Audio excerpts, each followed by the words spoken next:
Yo, what is up, 24/7 Buff Fandemonium? It's your boy Swank. It is Tuesday. It is 8 p.m. Eastern Standard Time, and that can only mean one thing, man. It's time for the K-Gun Report, Season 5, Episode 36. We're going to go over that huge win over Indy this last weekend. We're, of course, going to preview against this Kansas City team coming to town, this undefeated sham of a Kansas City team. We're going to go over all of our X factors and keys of the game for that. We got some Bills housekeeping, some news. We got your questions and comments. We got Eli's winning lockdown. We got pick'ems. We got Jerry. We got Scott. We got all sorts of stuff, guys. Let's hit this intro and get right into it. Huh?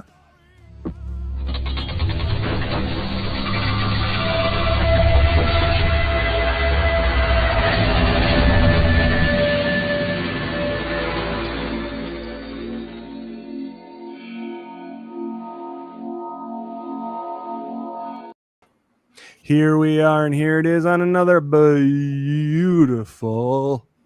K-Gun Tuesday. Guys, I'm your host, Swank. Right down below, downtown, Jerry, who I guess if you went back, fellas, this is our 198th episode, by the way. Oh.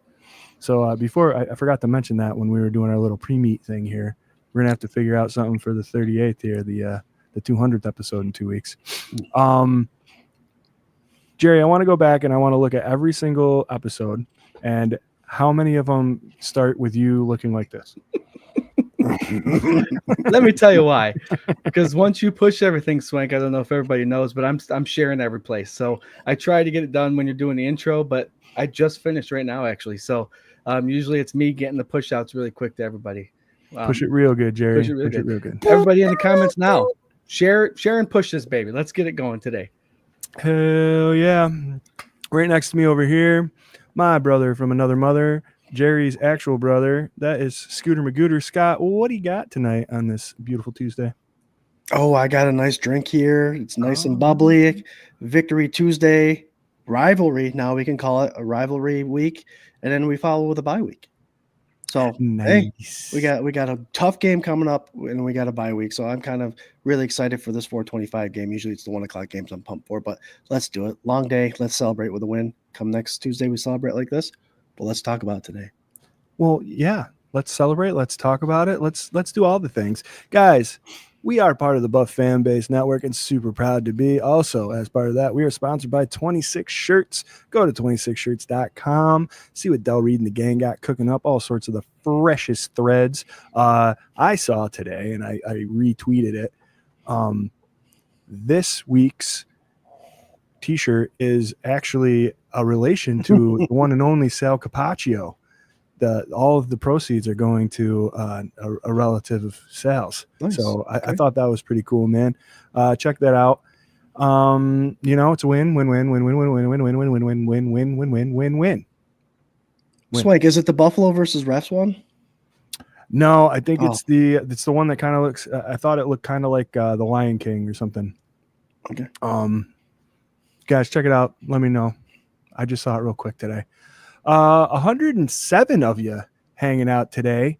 I think we got a little bit of our wires crossed as far as programming went. Looked like a little bit of dueling programs maybe going on when we went live here. So please tell your friends, tell your grandmas, tell your aunts, your uncles, your brother-in-law, your weird boss, whoever. Spread it around. Let's go. We're talking big wins, big things today. In the comments, we got Josh Williams saying, hey, let's go Buffalo. Hell yeah, Josh. Thanks for tuning in, brother. What's up, Josh? We got Patrick Hughes. What's up, Mafia? Get to cracking your drinks, SpaghettiOs, and get the tables. It's K-Gun report time. Damn, that's a mouthful. Hell yeah, Patrick. Good to see you, brother. We got Corey Blaine. I said Blaine. Corey Blaine. Great win this last weekend. Huge game this week. Let's be the one to take down KC and the refs. Hell yeah, Corey. Corey, real quick. Swank let me know yesterday, man. You got some tickets behind us. We're going to the San Francisco game. Actually, it's following. We got a bye week in 2 weeks, so it'd be the next game after this one. Going to that Niner game, nighttime Sunday night, 8:20 football game. Corey, can't wait to see you there. We'll have to get our phone going and figure out where we're gonna meet up and have some drinks. We'll have to turn on our phones and we'll search each other out. Corey actually Turn your got location on. the tickets like right behind us, which is insane. Yeah. Like Awesome. it's so cool. Corey also showed up to the show that the band played this last weekend. Really appreciate that, man. Oh, let's see. John's another glorious victory Tuesday. How about them Bills? Hello, my Mafia family. What's up, John's always great to see you, brother. Real quick, Swank, I want to throw this out there. Corey Blaine, military vet. I do want to say on behalf of 24/7 Buff Pandemonium, Veterans Day, I know was yesterday, but we respect and salute to you guys and have the most admiration for. We can do this every Tuesday and every Sunday sessions and enjoy sports like we do because of the freedoms we have in America because of you guys. So again, appreciation, love you guys, and thank you. The most utmost respect for you guys. Appreciate it. Cheers. Hell yeah. Nicely done, man. Nicely said. And yeah, I love you guys, man. Spartan also, and any of you guys that have served, thank you so much. Absolutely. Mm-hmm. Yeah, Cookie, what's up, everybody? What's up, Cookie? How you doing, brother? What's up, Josh? Going to that game. Yep. Oh, let's see. Patrick calling out the Chiefs. That's right. Any of you Chiefs that are watching this stream right now, you are next. The amazingly beautiful Ellen Lartz. Yo, everyone, let's get to cracking. Yeah, Ellen's all right, Ellen Ellen's Lartz, fired up, dude. Ready? What's Here up, we go. Hey, what do you got? Southern Tier? No, we got a New Belgian, the Voodoo Ranger Imperial. Nice. It did look like a Southern Tier. I told your brother I went to Joey's today, buddy. And I got me 16 beers of mayhem. Nice. Yeah, other half. Thank God for other half. Mary Jane Brown Hughes says, good evening, Mafia. Big game coming Sunday. Hell yeah. What's up, Mary Jane? Hell yeah. Patrick jumping on that Veterans Day love. Absolutely. Let's see. Patrick says, K-Gun Beer Chug to celebrate episode 200. I like it. Yep. Guys, if you got any ideas, man, throw them our way. We are going to do a giveaway of sorts. I know that for sure. Probably some sweet 24/7 gear. Yeah, I don't know. It's going to be 200 of these. It'll be right before we go to the Niners game, right? Like, damn. It'll be after. Will it? No, it'll be after the bye week. You're right. The bye it'll week be leading into the Niners game. Yep. You're right, Swank. You're right. When you're right, you're right. And he's always When right. you're hot, you're hot. And when you're not, you're not. All right. Let's see. Patrick says, push it real good. He also says SpaghettiOs are now 7-2. That is right, dude. And you got the 0-0 SpaghettiO score, the 30-20, dude. It's nuts. Like, I can't believe it. If we shut out the Chiefs and score 100, that's 4 O's. That's the only thing that can really make this any better. So that's one O we're looking to take away. That 9-0. We got to take that one away. Yeah, take that one. I like that, dude. Yeah, let's nice. do that. For those of you who don't know what Swank's talking about, ever since we started the SpaghettiOs chug, the score, there's someone's score that ends in 0. So whether 20-10, 31-20, there's always a 0 in the score somewhere. So that's been pretty odd, but fun to watch. Keep that going. Sick. We got Debbie Emerton, Go Bills, Yahoo, no, what tonight? What was that? 8 ball? No 8 ball tonight? That's what I thought. Yeah. Cheers to our vets. Berto, what's up, Berto? How you doing, brother? What's up, Berto? No pool tonight. No pool tonight, probably. Our heads are that in the makes gutter. way more sense. Okay. That makes more. I just couldn't see it. That's squinting my eyes.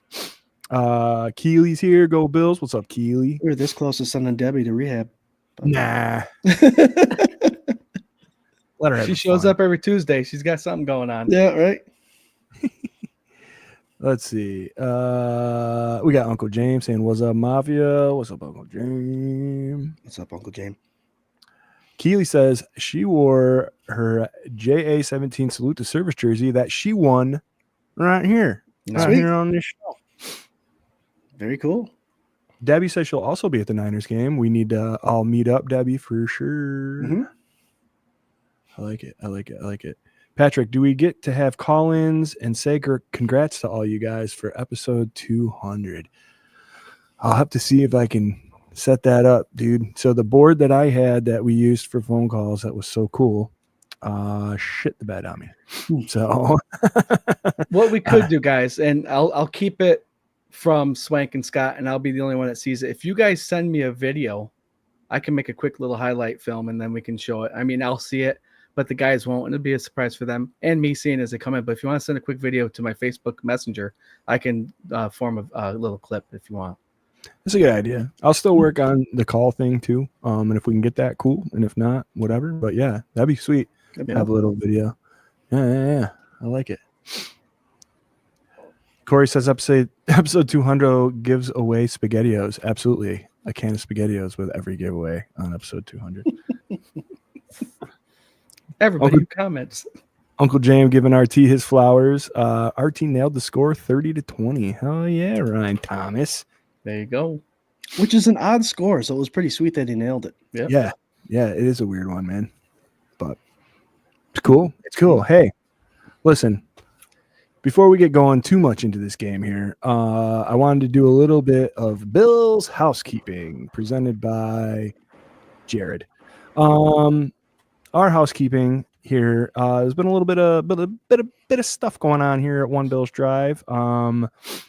Keon Coleman is officially ruled out for this Sunday already. Man, bummer. We got Amari Cooper, who seems to be trending in the right direction, but unknown still. Is he going to play with a cast on his hand? Hopefully not. Kincaid got banged up this last weekend with a knee, and he is day-to-day. And then McDermott also said, we'll see in the week. So usually day-to-day gives him a chance to play. Week-to-week usually means at least a week out. Yep. So I don't really know exactly what to make of that. Maybe you guys got some better insight. So he suffers probably from a PCL ligament. Either we're hoping that it's first degree sprain, which means it's day to day. If I'm a betting man, I'd say he's not going to play this week. But grade 1 is going to be 1 to 2 weeks, and grade 2 is going to be 3 to 4. And if it's a grade 3, if it's a bad one, then it's going to be 6 to 8 weeks. So let's hope that it's something minor. He's young. He'll heal. But what happens with that injury is it's right on the front of your kneecap. And then if you injure it from here on out, he's going to have like stiffness in that leg. Like if you sit for a long period of time, that's going to be hard to move. And that traction of the patella, which is your knee bone, is going to have issues too. So they got to make sure they strengthen everything right. And make sure it's all good to go. And personally, I don't mind if he sits out a couple of weeks. Yep. Got to get healthy. This is the time to do it, right? Patrick said he's kind of okay with Coleman out this way. The Chiefs don't have too much info on him for our rematch in the playoffs. Oh yeah, why not? Now everybody else is coming in here. One little tidbit early on me, but Spencer Brown also got banged up in that game and got taken out, but returned. So I don't think we have too much to worry about with Spencer Brown.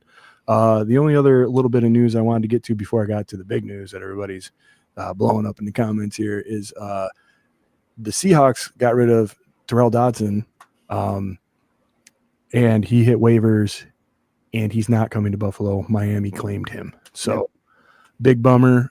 Could have been huge, especially with another little bit of news. Balen Spector is on IR. So, it's 4 weeks without him. We'll see, man. We're getting through the thick of it. I think that bye week is coming right about the right time. Yep. But for some good news, Matty Mills, Matt Milano, the stud himself, 21-day practice window, wide open, singing out of there like Cinderella, man. Birds flying behind him. So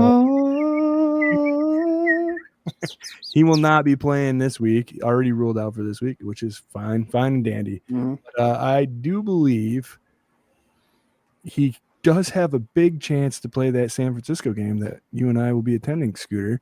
And if he does, that I think puts him just a little bit ahead of where everybody else really thought. Like we were thinking late December, right? Right. Yep. Right. Yep. If he returns for that game, I want one of you to wear a 5 and the other one wear the 8. No shirts on. That's all you're wearing. Paint your chest. 58. Boom. I'll do it. Sure. Which number do you want? I'll take the 8. Well, I don't have a choice. The bottom. Guys, we played a big game this last week against an AFC opponent, the Indianapolis Colts. This is the first time that they've won down there since 1998 with Doug Flutie. My dad was joking around about how Josh Allen is like the same quarterback as Doug Flutie, only twice as big and twice as good.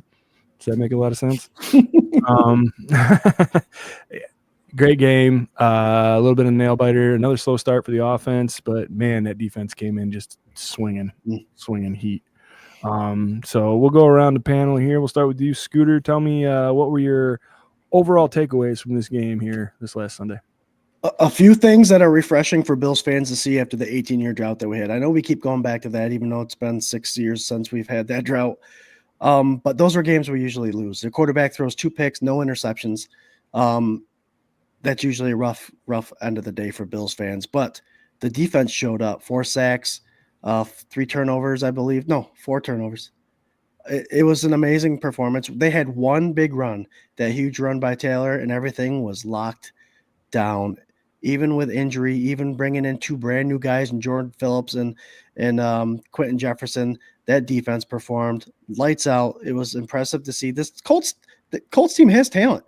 They have wide receiver skill. They have Joe Flacco, who, guys, I honestly believe Joe Flacco can start maybe on 7-8 teams in the NFL right now.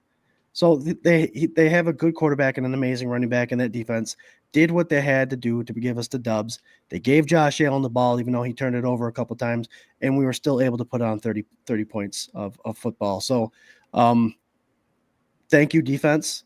It's nice to be able to rely on somebody else other than Josh every once in a while, and we came out with a victory. And 8-2 is very, very attractive going into this game against the Chiefs, man. They are hot. They are hot. Absolutely, man. I mean, we're in a rebuild year, guys, right? Isn't that what we're rebuilding? A lot of roster moves, yep, for sure. Yeah, we're rebuilding. Big rebuild. Man, that window was closed too. I don't know, it's getting really drafty. All these windows opening for the Bills is just so drafty in here. Well, it's the front office learning a little bit, Swank. I honestly believe that. Obviously, we've talked about the draft. You build these guys up and re-sign. And I think they stepped away from that a little bit with free agency and even the rookies they have this year. So it's a little bit of a smart learning from your mistakes kind of progress and getting these guys involved quick and early and having them understand the system. And yeah, that is a recipe for a successful season. Yeah, successful 10-year, like they built a dynasty of sorts. I know most dynasty teams are spoken about when they reach a Super Bowl or win a Super Bowl, but to me, man, like you couldn't have built a better team with better depth, like the communication, the development, like it's just insane. Whenever I hear people complaining about McDermott or Bean, like this is the thing that I always go back to, like the chaos that was there for 17 years that people just seem to forget about now that, we're just automatically good, right? Like that's easy, I guess, to do in the NFL, just to be automatically good every year after year, right? Jerry, buddy, what were your takeaways from the game on Sunday? My takeaways were that even though the offense struggled a little bit, our defense still stepped up big time, and we still had a 2-score win.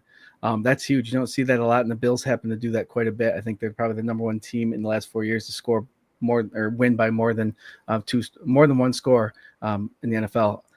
Mac Hollins, if you guys haven't realized yet, I mean, we talked about him about being number 3 or number 4 receiver. He's so much more. He showed up, 4 catches, 80-something yards, a blocking machine. Mm-hmm. He is, I think he led the way with percentage plays played Sunday with wide receivers. So he's in there for a reason. He's a team player. He blocks well. He catches when he needs to, and he is awesome. And if Khalil Shakir isn't on everybody's lips now or yet, then something's wrong with you, because this guy is consistent each week, week in, week out. We talk about him all the time with the fact that he's got a low sense of gravity. He's got good balance after the hit. He gets upfield. Look how fast he turns upfield when he catches that ball. It's just simply amazing. It makes people miss. And then, that defense, like I said, showed up. But the big thing that I'm taking away from this game, the ultimate thing is Josh Allen spread the ball around quite a bit, and he showed that Curtis Samuel can be a legit wide receiver because he was throwing him to wide open. Curtis Samuel was getting wide open. James Cook still can run the ball. Dawson Knox had a little free run there for a little bit. This is perfect coming into the KC game because now Kansas City has to look at this film and say, oh, God, they're throwing to everybody and running to everybody, and they're catching and doing well. So this is like the perfect setup for this Kansas City game with how the offense ran, even though Allen did not throw a touchdown pass. He did run one in. He had 2 picks. But this is a perfect setup for the KC game, I think. Yeah. I love it. A lot to unpack there. I absolutely agree with you. I mean, I think 7 different receivers this week again, 9 the previous week, I believe. Mm-hmm. Mac coming in with 86 yards off 4 receptions. There was a guy, I missed Sunday sessions this last week, but there was a guy that had a question for you guys, Howie, I think, and he was talking about Mac Hollins. Mr. And, Felter Snatch? Yeah, Mr. Yep. Felter Snatch. Jarrod, that was Corey and Swank, by the way. Okay, I figured because I Yeah. watched the show and we thought it was Josh because Josh Cook is a good guy that usually does it. But I heard him say it was Josh. I was watching the show before the game, and once I realized that you got it out late, and so that once you push the stream out late, Facebook takes away all the names and it doesn't go to the event. So like I messaged Corey and was just like, yo, we should do some fake names. And he's like, Corey was down for it 100%. So he had a couple good ones. So anyway, though, Mac Hollins, I mean, he had a little bit of a struggle, probably like weeks 2 through 4, 5. Mm-hmm. But really the last 2 weeks, but ramping up from that, I think he's holding his own. He's doing a really good job. And I think he's second on the team in reception, like touchdown receptions. So can't hurt to have another guy out there, especially when Curtis Samuel, yes, he did show up this week, but still only 35 yards. I don't know what is going on, why they can't get him more involved, why he can't be more productive. I thought this was a great free agent signing, and it just seems like it's kind of fallen short. But Jesus, they threw that first ball to him and he went right upfield and got a ton of know. yards. I was like, oh, here we go. It's like he's like good for one of those a game, or every other game. But I was excited to see him get involved, and hopefully that continues, man. I really wish I knew, like, maybe that toe is just way worse than we think, or I don't know. For me, guys, the offensive struggles early. We definitely, when we get into talking about this KC game, like this has got to stop. Like, they have to be on their P's and Q's. They got to execute. They got to play smart. The defense was lights out, except, and I'm so sick of this, and this will go into the KC takes too. We need to get pressure on the quarterback. We need to get more pressure on the quarterback. I don't care how it happens. I am at the point where I want blitz packages. I know we're playing Patrick Mahomes. I know he'll chew you up, blah, blah, blah. But Joe Flacco is 437 years old, and he stood back there and was able to pick his favorite receiver whenever he wanted to and not end up on his ass. And that cannot happen. It just can't happen. Like, you got, like, the whole point of getting pressure with 4, right, is so that your great secondary can cover these wide receivers for the couple seconds it takes, and then somebody lands them, or he moves them out of the pocket and you miss your target. If you're not doing that, then it doesn't matter how good your secondary covers. You have literally 2 of the best corners in the league. Like, you have the best slot corner in the league, and it doesn't matter if the guy can sit back there for 7 seconds and pick whoever he wants to throw it to. Right. Like, it has to change. Like, if you're going to lose one of those dudes in the secondary for pressure, you're not giving up anything, because they don't have, like, you're giving them less time to throw, and you're taking a piece away from the secondary. Like, is it robbing Peter to pay Paul? I don't know. To me, if the guy's on the move, it's way harder for him to hit a target, no matter who it is back there. So it has to change. I heard, again, McDermott 2 weeks ago talking about The way you get pressure was with the front four, blah, blah, blah. I just watching Flacco standing upright for more than 3 seconds was infuriating to me. Yeah. So, I want to see that change. I really want to see Do you Swank, think, Swank, even the presence of a blitz throws him off? Because that first Taron Johnson pick, Hamlin came in late, and you think Flacco didn't see him coming up? So when you see a guy coming up, you have to anticipate that somebody's going to break loose. Yeah. And that's why he short shot it there. Absolutely. I think, you're talking about a guy he lives and dies by the front, like 4 guys pressuring, and the very first play he blitzed Hamlin, and that's why you got that pick 6. Like, and 100%. That was like my next point about it. Mm-hmm. Hamlin was also in there on that strip sack by Russo. Yep. Yeah, he recovered the fumble. It's there. Mm-hmm. It just when he's sitting when they're sitting there 3rd and long, and there's, they look like old like Pac-Man ghosts or something. I don't know, just like bopping back and forth. Like there's guys got forever back there. Don't do that. What are you doing? Do not do that. Well, you're right. And then bringing 4, I mean, you can have a great front 4, but if you're playing against a great front 5, that's going to be very hard to create pressure. I don't care who you are, because someone's being double teamed. It's probably your stud on your defensive line. So when you're playing I think if you're playing maybe 20 teams in the NFL, you can get away with it. But when you play against a team like the Colts, who have Quentin and all them, they have Kelly, they have a really good offensive line, as well as the Chiefs. Some of these better teams that have all pro offensive linemen, 4 is not going to cut it, and it never will. Yeah. So I agree, Swank. I mean, you can say you're going to live and die by that front 4 pressure, but you're going to get tore to pieces if you don't come up with some defensive blitzes or even fake blitzes, like Jarrod said, schemes to at least throw these guys off a little bit. Yeah, absolutely. The only other thing I want to say about the defense quick was that God, what was it? Man, maybe it wasn't even them. I'm sorry. No, it was no, it was. There was a point, it might have been one of the interceptions that Flacco threw, where Bernard was like a spy,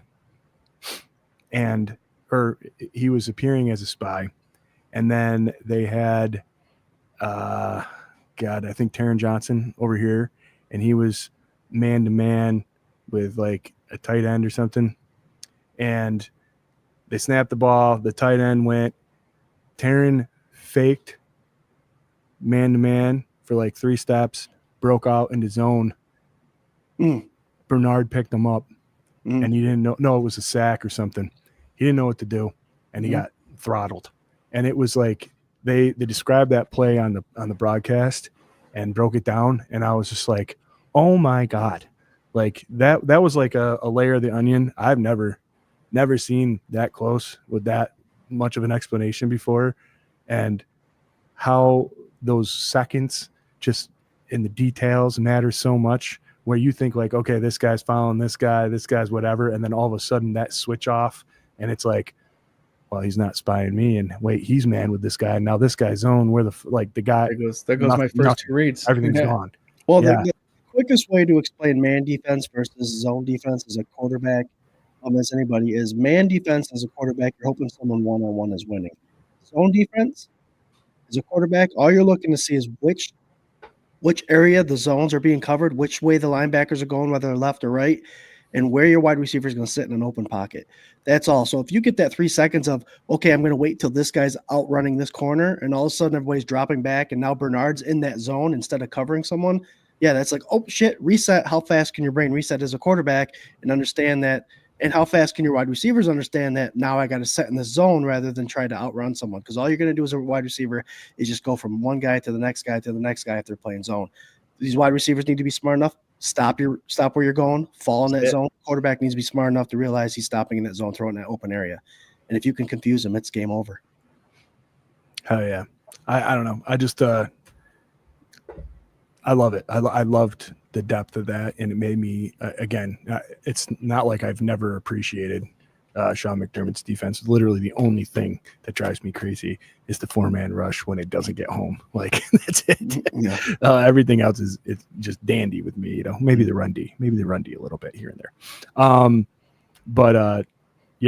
Other than that last drive for the offense was huge. That was just beautiful. That's the way I wish every single drive that they had was. But when they needed that drive, they put it together. And that is something that you might not have seen from this team in the past that I think is a huge step forward when you're missing your top 2 wide receivers. Mm-hmm. And I don't know. I was really stoked on that. Really excited about that drive. Mm-hmm. So, guys, we'll put a little pin in that, man. The Bills go 8-2. Mm-hmm. Let's turn the page. And we're heading to this 425. Is that where we're at this weekend? Yep.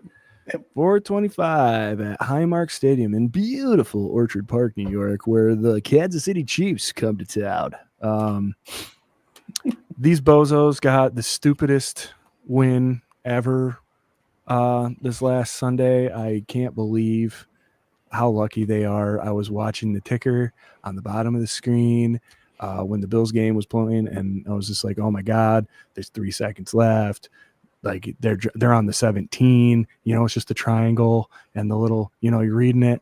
And Sarah's like, the Chiefs are going to win. And I'm like, no, man, they're there. It's a gimme. It's an extra point. It's a gimme.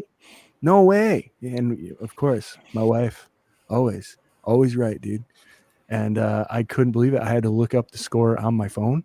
I had to make sure I was reading things right. And those idiots, man, I just can't believe it. How lucky. And then you see Patrick Mahomes running out onto the field with his arms like an airplane, like he did something when he scored 3 points in his second half at home. Yep. Mm. Swank, we lost you. But I'm going off what Swank said. He's running on the field like he just ran the show. Are you back, bud? There he is. I think so, yeah. He's coming back. Yeah. I don't know what happened. Maybe StreamYard was just like, no, dude, you can't talk about the Chiefs like that. They're talking about Mahomes. Crush it.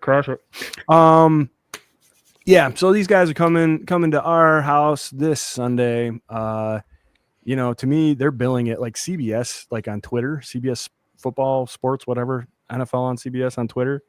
They were pushing this game literally since the last tick of the clock on the Bills game. It was Chiefs versus Buffalo. They post about the Chiefs versus the Bills 5 times a day, like all the time. This is, to me, the new Manning Brady. This is the new generation of the 2 best, the rivals that, the one guy that can't quite get over the hump, blah, blah, blah, that bullshit.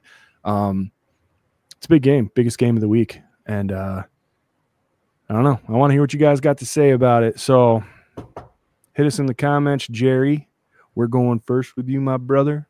Tell me, what do you expect out of this Buffalo offense? Might be a little bit of a light, depleted Bills offense this weekend. Yeah, first of all, kudos to the NFL. I think Week 11 Bills versus Kansas City is awesome. Everything's getting established now, and I think it beats Week 4, Week 5. So both these teams are coming in hot, and it's making for a great game. This offense, are we talking about our offense right now? What does our offense have to do? I think they just have to keep spreading the ball. Like I said earlier, I think the previous game spread of the ball is setting up for this game. The Kansas City Chiefs do have a tough defense, and they're top 5 against the rush, I think. Actually, I know for a fact. Top 4, 4th in yards per game, 14th pass per game, 3rd in rush per game, and 5th for points per game. That's the defense of Kansas City. So they're a pretty legit defense, and that's probably why Kansas City is 9-0, because if you look at their offensive stats, they're pretty middle of the road. Josh Allen's is going to just have to continue to spread the ball around. The big thing that these guys catching the ball, they're going to have to catch the ball and take advantage of when they get the ball to move it upfield. So this offense, in order to hang with this potentially high potent offense that the Kansas City Chiefs always have with Mahomes, is they have to take advantage of the opportunities that each player gets and move the ball upfield catch every single ball and move upfield. And that's going to be a very important part of this game. And sometimes these games go off and, we have to match points by points by points by points. This is a different feeling coming into this week again, because besides the Bills scoring over 30 points a game, Kansas City isn't scoring a lot. So it's going to be tough. These guys are very familiar with each other. So it's going to be interesting to see how they play back and forth because of the experience they have, but it's going to be a tough offense going. And like I said, they have to be consistent, legit, and take advantage of every opportunity they can. Why don't you go ahead and hit me with your key to the offense? I was going to tell you to do that in the beginning anyway, kind of switch her up here and make her more compact. So with your offensive take, what would your keys to the offense be this weekend? Keys to the offense is Brady has to give Allen good play calls and to be able to spread the ball around to everybody, and don't fall into this pattern stuff that we've seen in previous weeks. Like Scott mentioned earlier this week, keep away from the patterns, spread the ball, keep the Kansas City defense guessing. That's going to be the huge part. We don't want them to all of a sudden get a hold of what the scheme's going to be or expect what's going to come next. Brady has to give Allen a good list of play calls to go in each play with, have him pick what he's going to do and spread that ball around like crazy. I love all of your takes. I love your key. And I would say that when I get to my little synopsis here, we have basically the same thing, only I phrased it the opposite way. You know what I mean? But we're saying the same stuff, and I think it's beautiful. Go ahead, Scooter Magoo. What do you got? What do you think the offense has to do this weekend, and what are your keys to the offense? So I have a list here, and there's a list of two major things. The Bills' offensive line is being dubbed one of the best offensive lines in the league. Yards per rush, protection for Josh Allen. But we haven't faced a defensive line like the Joneses of the world and Kansas City Chiefs. And I always want to say Galifianakis, but it's Karfalatis. I can't remember. How do you say his name? I have it written here. Great defensive lineman. You got an edge rusher, and you got a guy that lines up in the neutral zone 99% of the time and never gets called. But he creates pressure. He makes it miserable. One of the big things for Bills to be successful is that offensive line, you're getting dubbed, man, the top five. You got to show up or show out. I also think the Bills have to kind of use Dawson Knox as they would Kincaid. Right now, Dawson Knox averages more yards per catch than Kincaid does. Obviously, the targets and the catches and all that stuff are totally different. But it wasn't long ago, guys, where we were using Dawson Knox to tear apart the Kansas City Chiefs. There's a couple long touchdowns that he has under his belt against the Chiefs in broken coverage and beating those linebackers. So Tom Brady, holy shit. Joe Brady, you come on in, you treat Dawson Knox like he is a tight end number one because he's getting paid like he is and he plays like he does. And don't skip a beat on how you call this offense because you have a guy that can still perform even though Kincaid's going to be out of it. My offensive key there, guys, is you got to start fast. And I don't care if it's field goals or touchdowns, you got to score on every drive. Every drive has to be sustained. None of that 3-and-out bullshit because let's be honest, we are facing Patrick Mahomes, so we do need to keep the ball out of his hands. So drive. And if you can get 3 points, get 3 points. But every drive, at least 99% of these drives need to score in some points somehow. Beautiful. Again, 100%. Same page. I love this. I love where the three of us are right now. No bullshit. Play your game. I'll show you right here. If you can see my notes right here. Guys stepping up. That's exactly what Jerry was talking about. Knox is my X factor. No drops. Yep. Right? Make the most of your offensive opportunities. Play your game and run. Maybe that's the only thing a little different from what the two of you guys said. But to me, go do what you've been doing and do it well and do it better than you were doing it. Start with your production in the third and fourth quarter in the first quarter. That's what I want. Get out there and play your game. Don't be intimidated by this Chiefs team because they are not to be feared whatsoever. Knox was a number one tight end in this league until Dalton Kincaid got drafted. Yep. He's absolutely, and better numbers last week and is still very capable. I don't know what they are side by side, but Dalton Kincaid cannot have that many more yards than Dawson Knox this season. Am I way off on that? Somebody want to look it up? Kincaid has 356. Dawson has 142, but Dawson Okay, only never has mind. 10 catches off 16 targets. Okay, never mind then. But he's averaging almost 15 yards a catch. I mean, his 15 yards a catch to Kincaid's 10. I mean, every time you see Knox catch the ball, it's for a touchdown. It's for at least a first down or more. So I can understand the miscue on that Swank, but when he catches the ball, he's getting first downs and more. He's catching them downfield. I think it's another one of those Bills-itis kind of things where like we watch the game and we watch it so closely, and we like Dalton is not having the season that everybody wants him to have, even though he's having an okay season, right? So since he's got less production than we want him to have, I'm probably sitting here being like, well, even Dawson Knox has as many, whatever. Mm-hmm. And so I get caught up in all of that shit too. But I mean, he's very capable. He's had a huge chunk play last week. Like there's stuff that like we know he can do. I think the everybody eats mantra is awesome, but we might have to narrow that focus a little bit in certain areas and try to feed some of these guys that are being productive and could be productive and maybe, you know, especially when maybe two of our wide receivers and our tight end is going to be out again. But you're right. You can't sleep on a guy that's been a number one and has been a productive number one in the past. Yeah. It's not like he's 35 years old. He's still a young buck, took a contract hit, and he still wants to be there and support Josh. He's one of Josh's favorite targets. Yeah. So and Dawson Knox, his catching percentage and all that stuff before Dalton Kincaid came in was increasing every year. Mm-hmm. You know, he went to the jugs machine. He got the eye coordination thing going on. Tennis balls, yeah. He was becoming a better tight end. Kincaid was just there in the draft. You got to take him, right? So Dawson Knox there's a reason why he's still out there blocking and playing, and he's still on the team. He's productive. Dawson Knox is a Kansas City Chief killer. He does great against the Kansas City Chiefs. I can't wait to see him get really involved this game, and it's going to be fun. We have a number one tight end with Kincaid, but we have a number 1A with Knox. Yeah. FanDuel the shit out of Knox this week. Yeah, absolutely.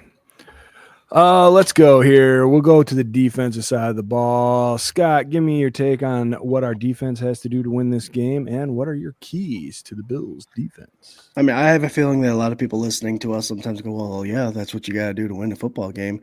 It is, but it's true. With Mahomes, you got to not let him extend the play, and you got to not let him – he's burned the Bills on more than a couple of occasions. When that middle of the field opens up, he runs straight up the middle of the field. So I have the inevitable, but don't let Mahomes extend plays. That's going to be one of the biggest things. He does have a lot of turnovers this year. His touchdowns are down. His offense does not seem to be as productive as it has. So getting to him, like you said, Swank, that 4-man pressure, the Bills are going to have to hone in something special this week because that line is allowed to get off the ball early. They're allowed to hold a lot more often, and they get away with a lot of shit. And if you do get home with Mahomes, you have to be careful of where you hit him because you're going to get the flag. And if you're too close, he's going to ask the referee, you got to let me know when you get that close. Did you hear about that? Yeah. Oh, yeah. I heard about that. That's fucking nuts. Yeah, our DBs are on task. They're on a test this week. We claim that we have the best DBs in the league. Obviously, Benford is PPF numbered one of the best, number one in the league. So we've got him. We've got Douglas. We've got Taron Johnson playing against Hopkins. The draft pick that I think Bills fans can finally get over with Xavier Worthy and not having him on the team, but they got Kelsey as well. So the test is going to be on us with those wide receivers. Scooter. Yes, Jared. Worthy might not be playing. Oh, really? He got a bad injury to his arm, so it's we don't know the results yet, but he might not be. Well, now that could even things out a little bit. Well, JJ Schuster is also questionable. Yep. So I'm wondering. And real quick, Swank, before I give my keys to the defense, I also want to tell, if you're listening, whoever's lined up over Jawan Taylor, that right tackle that the Kansas City Chiefs have, do not watch the ball to get a takeoff. Watch Jawan. He takes off before the ball does. You can get an edge start if you start off when he starts off. But my defensive key is frustrate Mahomes. Obviously, the Buffalo Bills and Kansas City are both teams that like to thrive in the second half. One of these teams have to push that needle and thrive for at least 3 quarters instead of just the back half of the game. So keep Mahomes contained. That's the only way you're going to be able to stay ahead of these guys. I like it. Jerry, hit us with that defensive take and key. Good teams find ways to win, and that's what the Kansas City Chiefs are currently doing. They're 9-0, and like I said, their offensive numbers are middle of the road, but their defense is keeping them in it. Mahomes is playing just good enough to be able to give these receivers and tight ends the ball to score enough points to beat the other team, obviously. But what I don't know if a lot of people know, Travis Kelce has twice as many passing targets than Worthy, than the next guy. So, and he has 60 catches. So Kelce's having a great year so far. But you're going to have to start too. Yeah, our linebackers are going to have to be paying attention to Kelce. Someone's got to be on him. Keep everything in front of you. We don't want any big plays. Pacheco and another running back have been said to be coming off of the IR this week. Usually it takes about a week or two for them to get going again, but that's the words I'm hearing in there too. But just slow this, get the pressure on Mahomes, slow this offense down, keep everything in front of you. The key to this game to beating Kansas City and the Mahomes offense is you have to play Mahomes sideline to sideline. Yeah, Mahomes is excellent at manipulating that sideline and throwing you guys off with the fake pumps and all that stuff. Bills defenders have to watch his hips and attack until that guy hits the white line. If I see a penalty where Bills guy hits Mahomes out of bounds, I'm going to accept it. I know it's going to be a 15-yard penalty, but if the Bills can do it right off the bat, Mahomes is going to have to think twice about pretending like he's going out of bounds again. Yes, I say, pardon my language, just fucking pound him. If he's going to do that sideline tippy toe, put a helmet on him, get that 15-yard, and make him understand this is not how we're going to play here in Buffalo. Yeah, and he manipulates a lot of the game like that, and he's good at it. He's smart. He's an intelligent football player. One way to take that away from him is put your helmet on him and tackle his ass. Real quick, Jared, would you classify that as like a fake slide or even giving yourself up? I mean, are they going to change the rule because of that?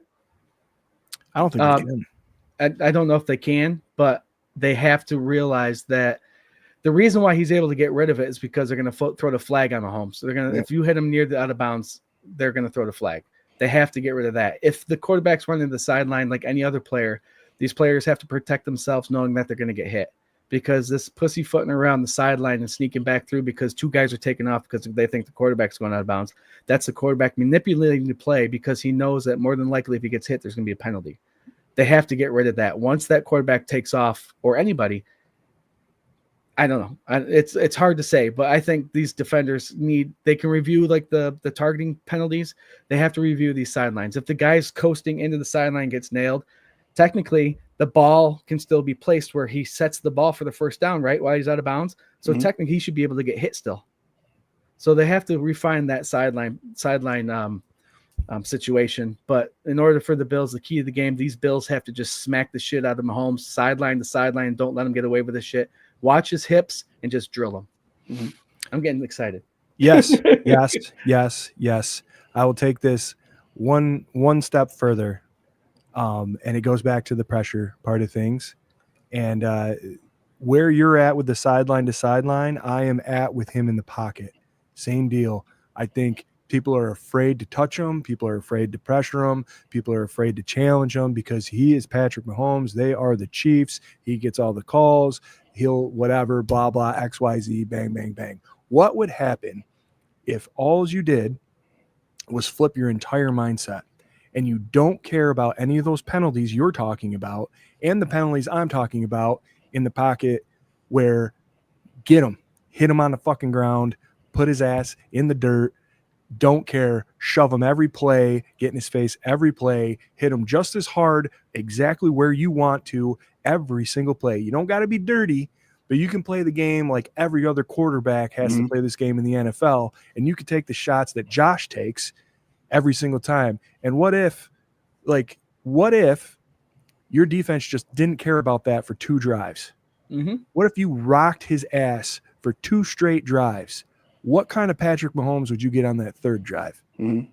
And you can't call personal fouls every single play the whole way down and back, can you?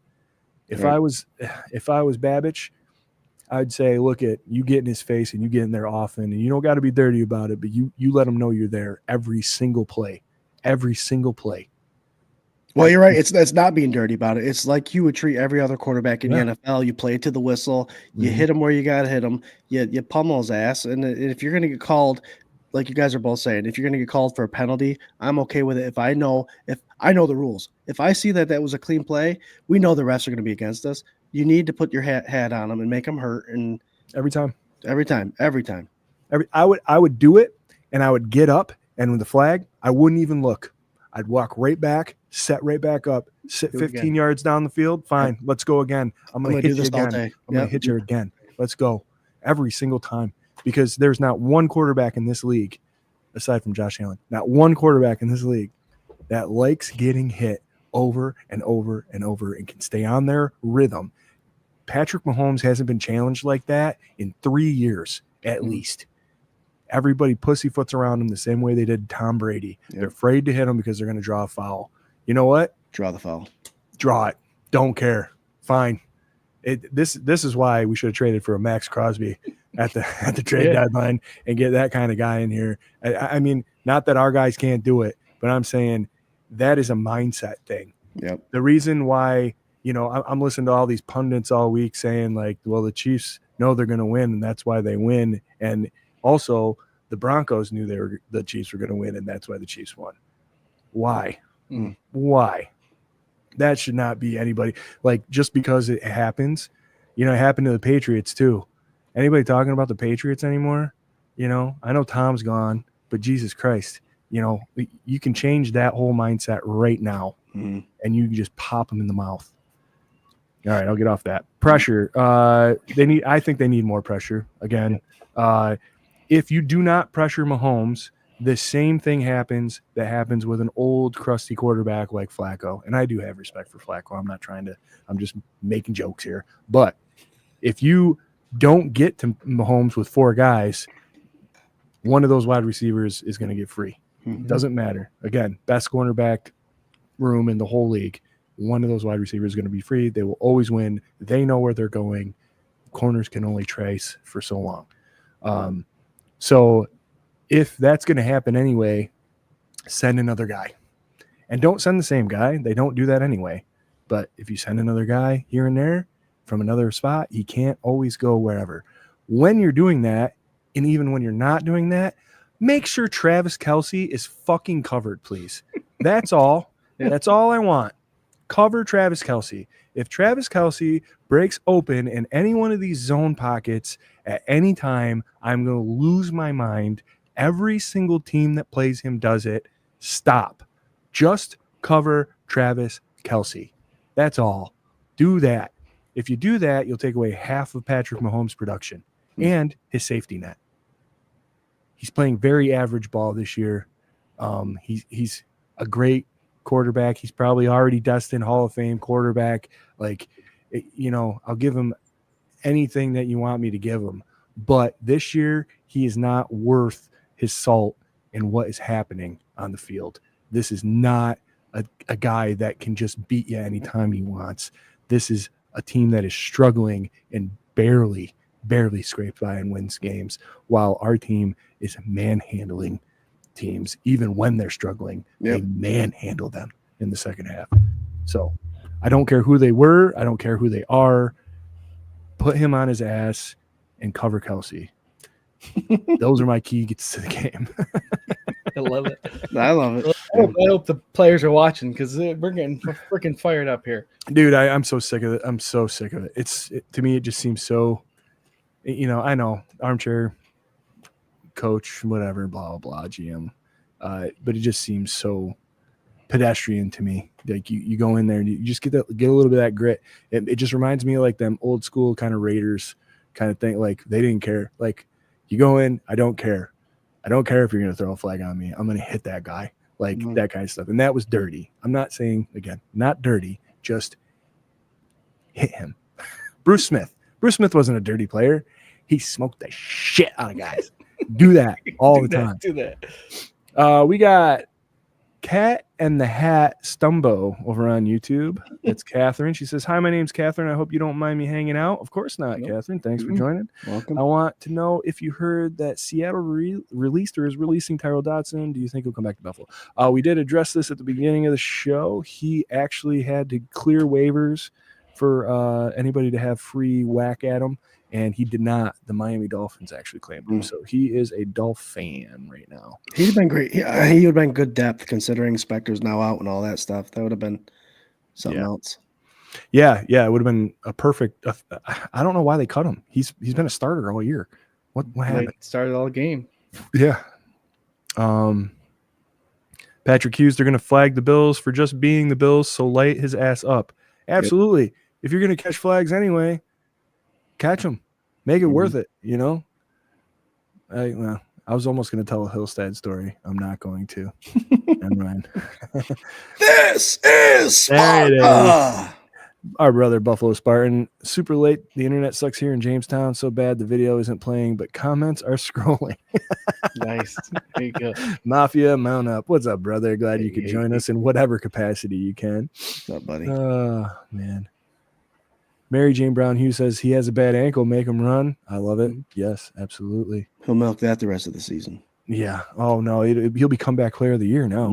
Yeah, twisted ankle. Twisted ankle. Speaking of twisted ankle, we had Dino Nuggies today for dinner. It was great.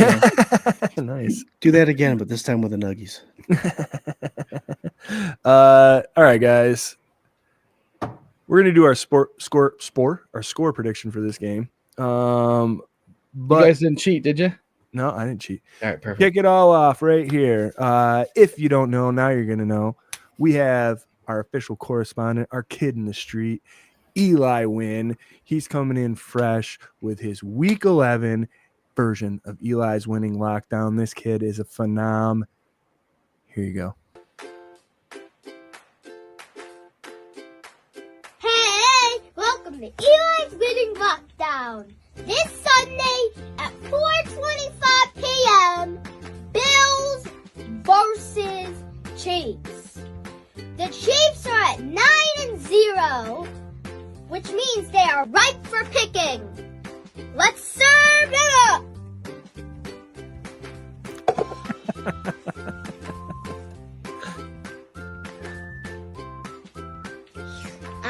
Perfect. Go Bills. Prediction 30-27. Nice. Let's James cook. Shout out to the chefs for being the fans of the year. Shout out to 26 Shirts, official retail of the Bills Mafia, babes. And as always, peace. Nice. Good SpaghettiOs. Yeah, that's sweet, man. Love it. The production quality goes up every week. Nice get, Eli, man. Good job, bud. Eli has been, let's see here. He is 7-2, I think, right? Yeah, nice. Nice. Let's see. Who are we going to start with? Scooter? What do you got for a score prediction? Yeah. I'm going 31-27. I think we get the 30 burger again. I think the Bills offense is going to bounce back from the production last week. Obviously, we had to help with the pick six, but Josh Allen and gang are going to score on most of their possessions. Obviously, it's unrealistic against this Steve Spagnuolo defense to score on every offensive possession. But I think they're going to be pretty successful. 31-27. You can't stop the Chiefs. You can't stop them 100%. It's going to be a nail biter just like it always is. It's going to be a nice show for the Bills Mafia at home, and it's a great way to get one step closer to that number one seed. Let's take care of business. It's within our own reach. Let's start their losing streak this week. Go Bills. Nice. I like it. 7, huh? The disrespect is so real. All right, Jerry, what do you got? I have a little bit closer. Let's go 30-27. There we go. 30. There you go. Oh, okay. You matched Eli. That's Eli's score. Good job. So, I think, the defenses are pretty good on both sides. I think it's going to be a really close game. Not crazy scoring. I have Tyler Bass winning it at the end for a 23-20 Buffalo Bills victory to go 9-2, right? 8-2, 8-2. 9-2. 9-2. Yep. So Tyler Bass victory at the end, 23-0. Bills win. Let's do it. Nice. We got Go Bills over here on Twitter with the sweet comment. Awful show out. Thanks, bro. Thanks. Good job. Thank you, Bill Bills. I'll tag you. Thanks for your contribution. Let's see. Enjoy another show that's going on right now. Yeah, let's see. We got Charlotte. What's up, Charlotte? Love your keys, Mike. Thank you so much. Yeah, it is. Catherine says those dirty Dolphins. Nice. Lori says Dino Nuggies are the best. There. Now we're getting to score predictions. Charlotte says 31-27 Bills. Dwayne Hyde says 24-20 Bills. We got Joey Hatch representing the 12th Man Mafia. What's up, Joey? How you doing, brother? Patrick says Dino Nuggies and a side of SpaghettiOs. What's up, brother? Let's see. Everybody loving Eli, man. Eli is the man for sure. Patrick Hughes says 20-10 Bills. There you go. I like that. Eric Gorner with Russell Wilson, 18 explanation points. You know, man, even a blind squirrel finds a nut every once in a while here, you know? What's up, Eric, Gorner? close friend of ours. He's a Steelers fan. Charlotte's fan. Eric Gordner, question mark? Yeah, he's a buddy. He's just talking shit. Mm-hmm. Good, What's buddy. up, Eric? Thanks for coming on, bud. Debbie says 31-28 Bills. Joey, it's going great, man. Thanks for asking. How are you? Keely, 31-17. Eric Gordner with another Russell Wilson. Catherine says, Bills 31, KC 28, go Bills. Hell yeah. I struggled, man. Patrick says that Go Bills guy was one of my Dolphins friends. Oh, man. I got my phone up. I'm looking for this guy. Jerry's trying to hunt him down, dude. When Jerry's head's down like this, that's what he's doing. He's hunting down people. The guy's probably got 2 followers, Jared. He's just a troll. Don't worry about it. Who cares about him? Wasting your time. Apparently he wasted his time watching the show. Apparently.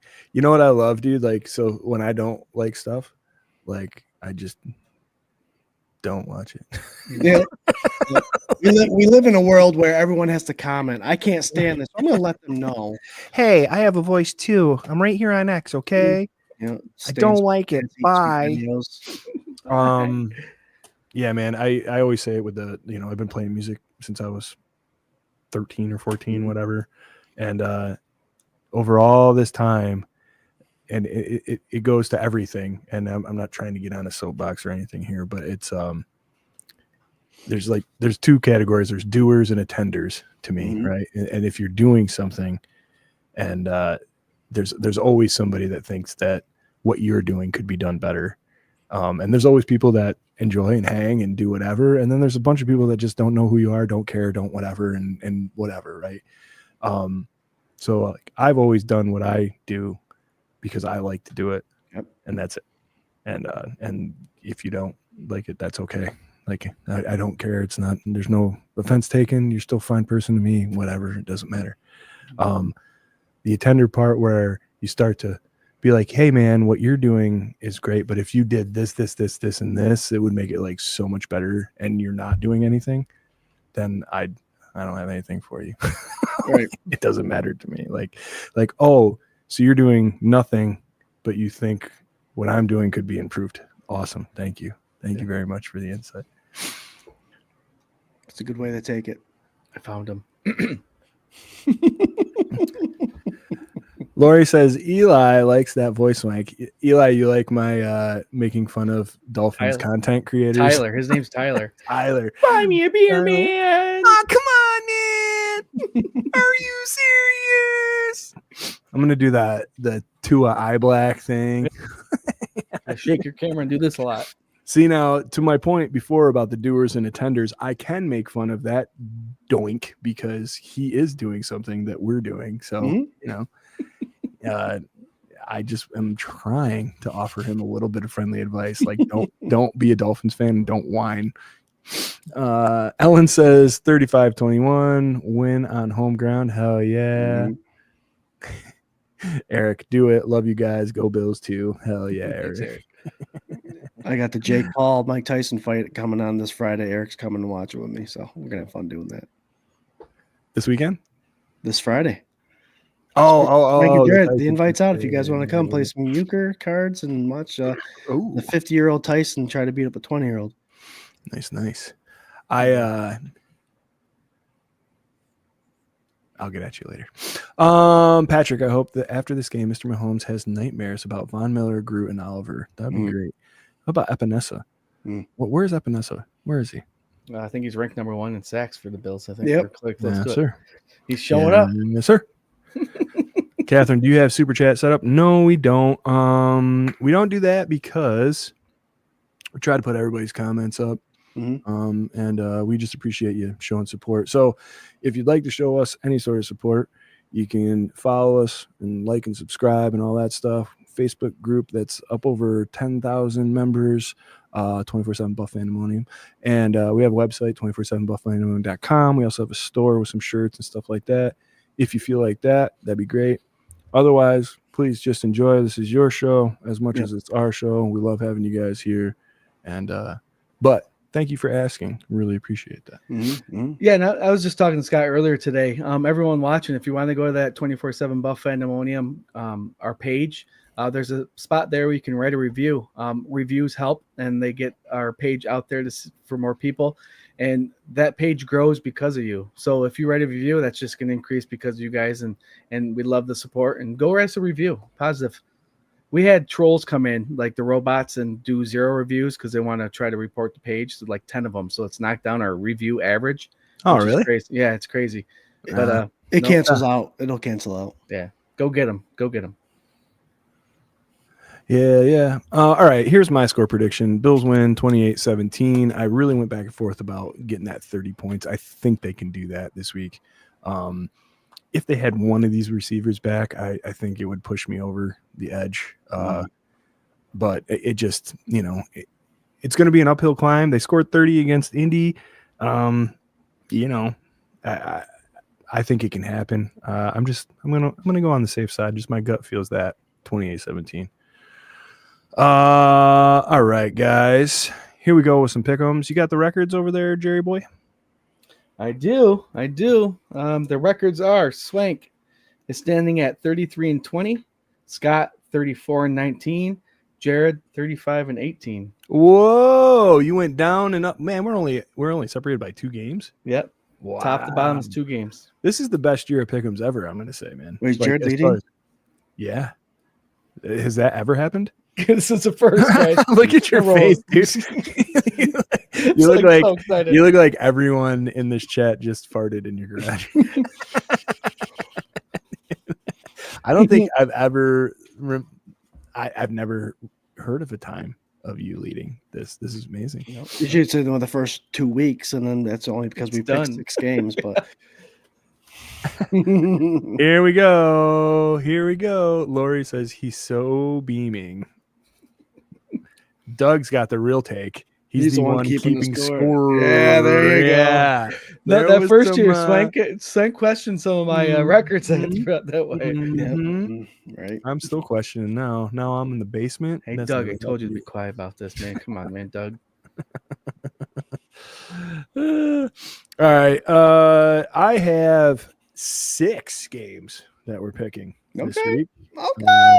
Couple of good. It's rare that we actually have a couple of good AFC head-to-heads outside of the AFC East games, and of course, I had to do my toilet bowl. So we're gonna start right off the bat with Las Vegas Raiders at the Miami Dolphins. That would be Go Bills handle on Twitter's favorite team.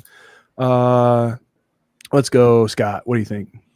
The Dolphins are riding high this week because of the 1 win that they have. I think the Raiders are going to spoil it. Let's go Raiders. Hell yeah. Dude, Tua, man. What is going on? Tua making a tackle head first. Come on, dude. he used to be so likable. You listen to these interviews and stuff now, and I'm just like, what? Oh my god, man! Like yeah, I didn't like you on the football field, but I always liked him outside of that. And now he's just there's something going on. I think I know what it is. I think everyone knows what is going on. Jerry, what do you got, buddy? Yeah, I have actually Miami still rolling a little bit here, and they're going to win this one. I'm waiting. Leader of the Pick'ems picks Miami winning at home against the Raiders. I'm going Raiders on this one. Mm-hmm. This is the one that's going to screw you, Jerry. Getting too confident. Indianapolis at the New Jersey Jets. What do you think, Jerry?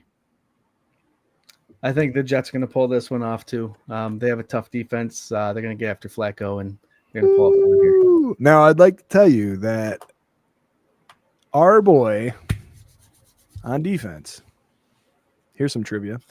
What defensive lineman, a tackle, in fact, has as many career interceptions as Sauce Gardner? Austin Johnson. It's so awesome, isn't it? Awesome.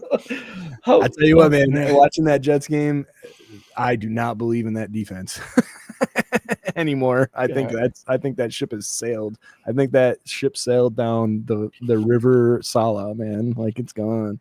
The Sala River, yeah. Okay, I get you. You're going Jets? That wasn't just any like Jets. tip ball interception. That was reading the screen, getting off your block, one hand out there. And, oh man, that was amazing. Good job, Austin. Mm-hmm. That was sweet. Colts bouncing back for me, guys.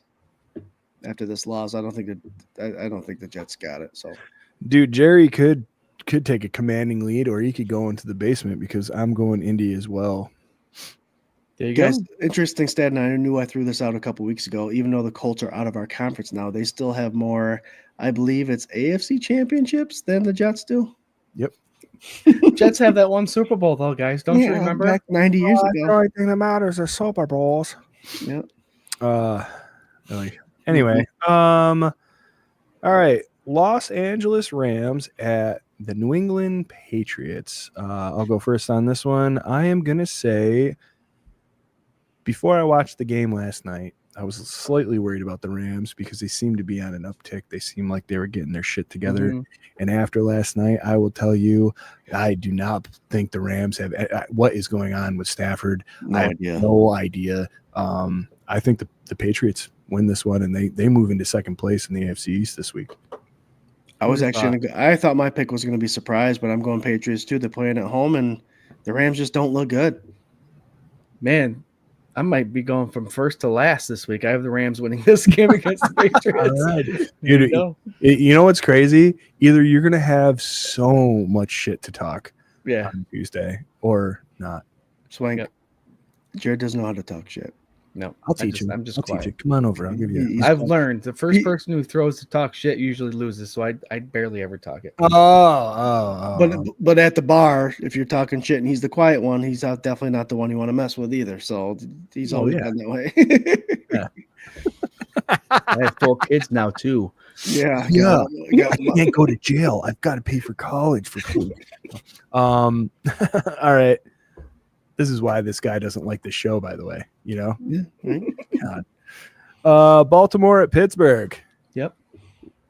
Let's go right here to our buddy Jerry. Lead it off. What is the team you're going to pick? And Scott and I are going to pick the opposite of.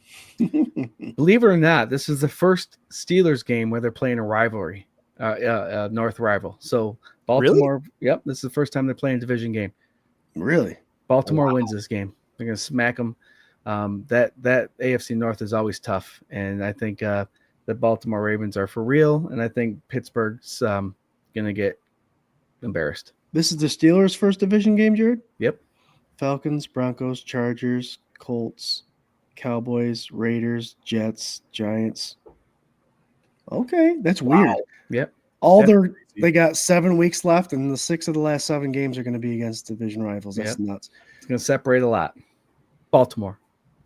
I think Baltimore is beatable. I think the Bills should have beat them. Obviously, we had the curse right off the bat with that first run. Baltimore's beatable, and I like where the Steelers are right now. Eric Gardner, I'm going with you, brother, on this one. I'm going Steelers.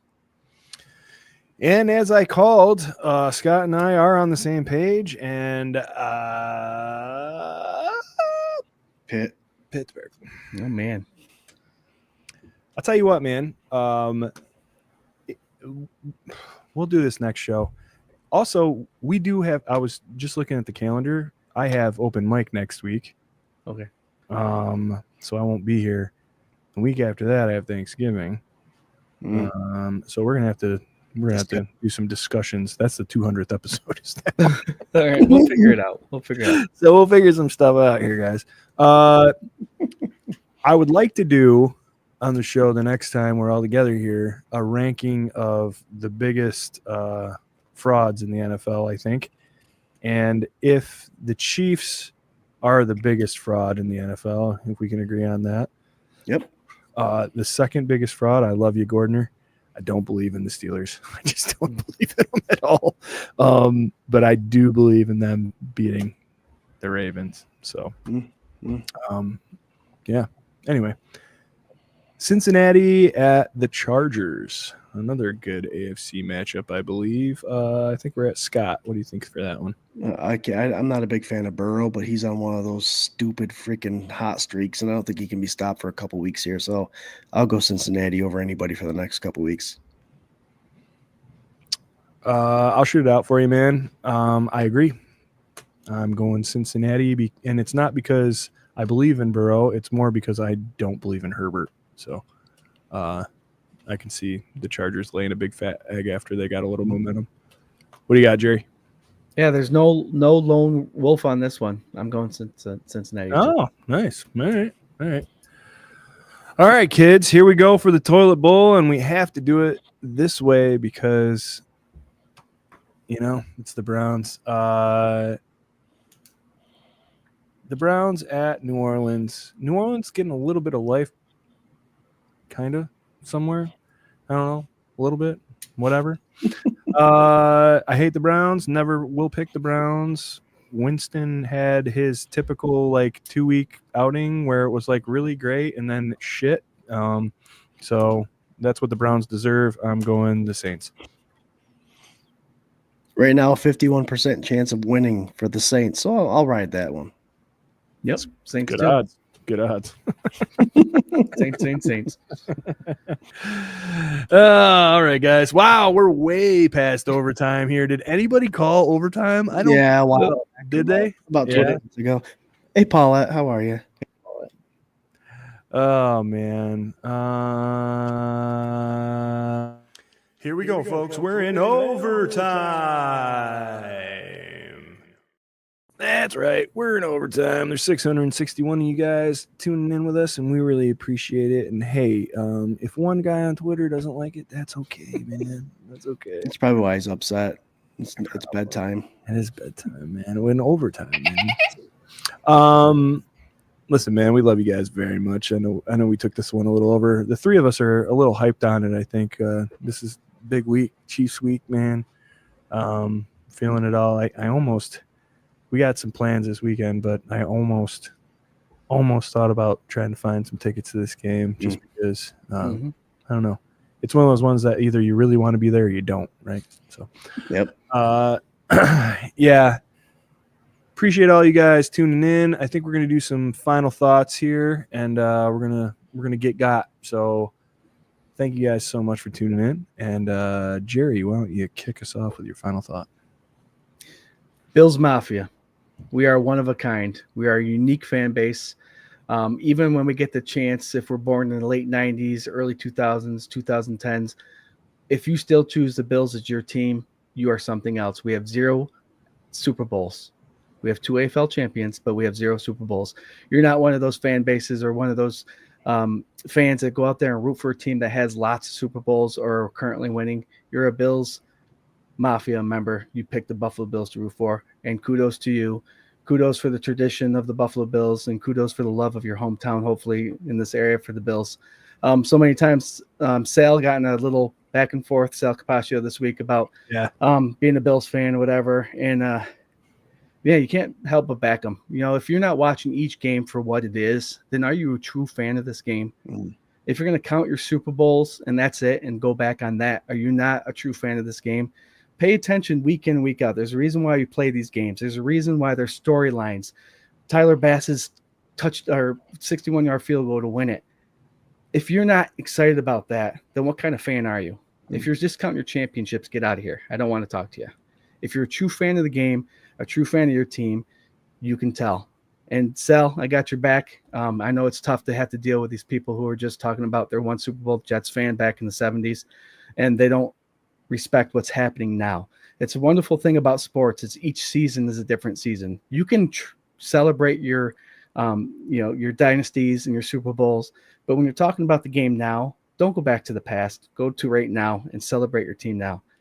I love my Buffalo Bills week in, week out, win or loss. I'm there for them. If the season doesn't end the way I want to, I'm still going to root for them next year. And if it ends the way I want to, man, I'm going to root harder for them next year too. Bills Mafia, I love you. And I'm glad I'm a part of this fan base. This is the only sport I really watch, and I'm glad the Buffalo Bills are my team. I can't wait to talk to you guys next Tuesday about the Kansas City game and, just celebrate hopefully a win. Go Bills. Go Bills indeed. Good one. Nice, buddy. All right, Scooter, what do you got for the people, man? Yeah, Jared, great take. Sal, I'm with you too, brother. I mean, it's tough, but being a Bills, it's easy to be a Bills Mafia member because I think we have each other's backs and support like no other. It's like a family that you got to pick, and it's a beautiful thing. I'm going back to the military. I'm going back to the veterans. Veterans Day was yesterday. I'd be remiss to mention 24/7 would be we would not. We missed it on Sunday sessions. We're saying it today. 24/7 Buff Anyone supports our military. Doesn't matter who it is. Navy, Marines, Air Force, all you guys. There's a bunch of them missed it, but we would not be here without you. Obviously, we say the Bills Mafia. We have this page. We do this podcast and live stream because of you guys. But bigger than that, we have the right to come on a live stream where thousands of people can watch, and we can say whatever we want because we have that freedom. And I know it's sports, but sports brings people together, and the military keeps us together. So I want to say thank you guys to all of you who've served and protected this great country, and even the people that right now that are protecting within the nation. I love you guys all. Appreciate you guys all more than you know.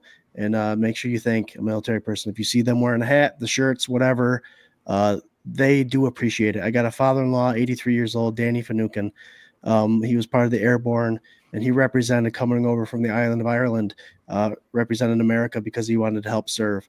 And I went to the parade in Rochester, New York. He was prouder than hell to see us, anybody out there waving their hands, waving that flag to say thank you for what you've done. And it's not unnoticed for everyone. So thank you. We love you. Hell yeah. Hell yeah. Guys, it's a big week, man. Your Buffalo Bills are 8-2. This is the biggest game of the season, I'm going to say. Yes, fair to say. Yep. Absolutely the biggest game. The two best teams in the AFC for sure.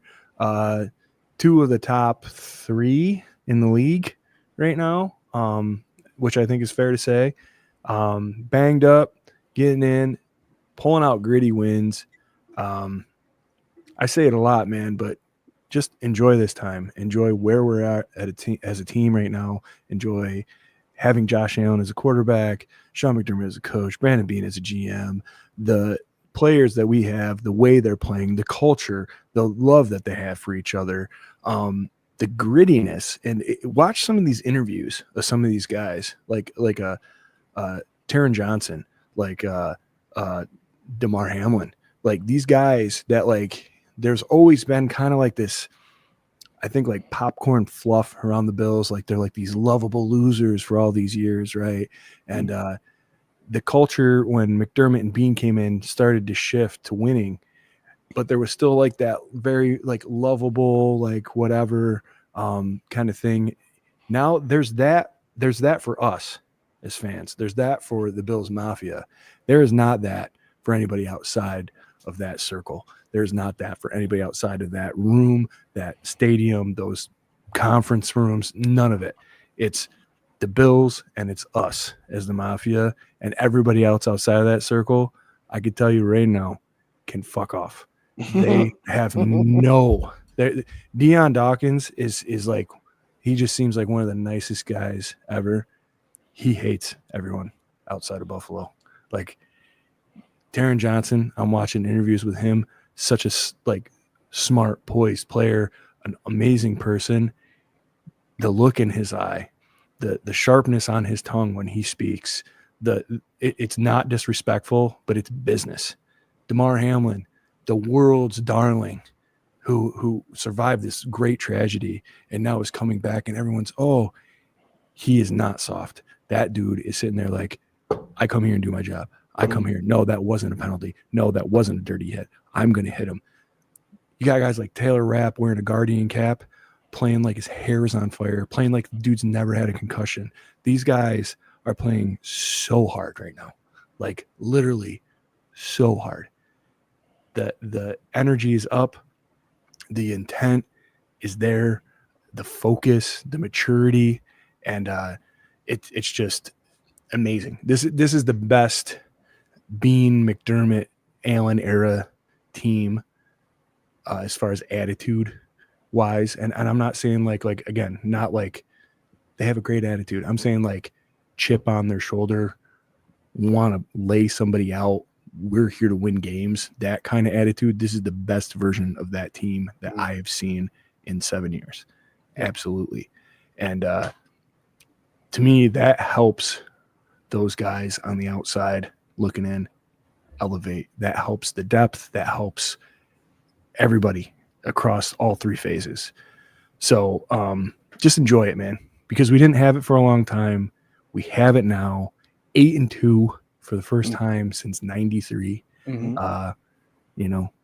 Little fun fact, they beat the Colts to go to 8-2 in 93. The next week they played the Chiefs and they lost. They ended up going to their fourth consecutive Super Bowl later on that year. That is a crazy coincidence. I hope they win. I hope they win, and then they just keep winning. But little fun fact.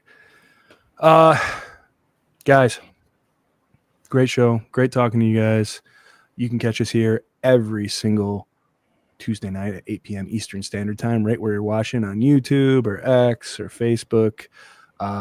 We are part of the Buff Fanbase Network and super proud to be also sponsored by 26 Shirts. Go to 26shirts.com. Give them all your money. They'll spend it way better than you. We love you guys. Enjoy the game. Go Bills. Go Bills.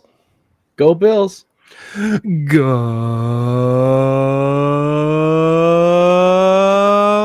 Bills.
Name, I'm over the track. Yeah, I said it. What you need to do is get back